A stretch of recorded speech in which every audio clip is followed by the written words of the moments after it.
In a few weeks, this spray unit will be replaced with rolling headers and chaser bins. But this fourth-generation farmer, and relatively new dad, is thinking well beyond this year's harvest. I think the legacy thing is heavily tied to agriculture. Every large farming family you talk to, they always talk about, passing on to the next generation. And of course, that's our plan here as well, to do that. So, yeah, you don't want to be handing down a degraded asset or, an asset that's not profitable, not manageable.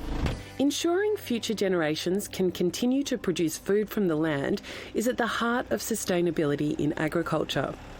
While it's something Jock Tonkin's continually working on in beef and crop production, he's now setting out with a group of like-minded growers to show their customers exactly how. I think sometimes farming can be painted in a bad light, and I think 99 or more % of farmers are doing the best they can with the tools at their disposal. Everyone tries to be as efficient as they can, and what we're doing is just measuring that and providing that to the end user.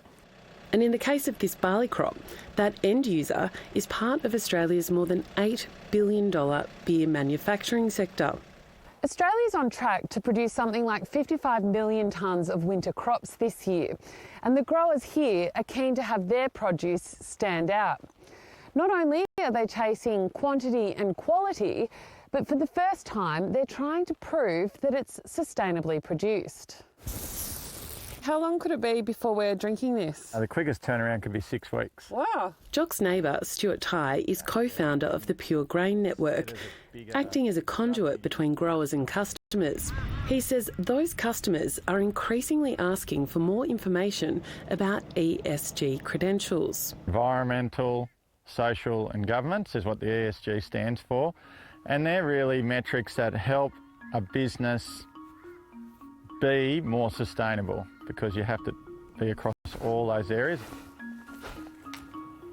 Well, you can see more of that story on Landline. That's tomorrow at 12:30 on ABC TV and on iView. Now, today, exactly 50 years ago, a show went to air on ABC Radio National for the very first time. It has been going ever since.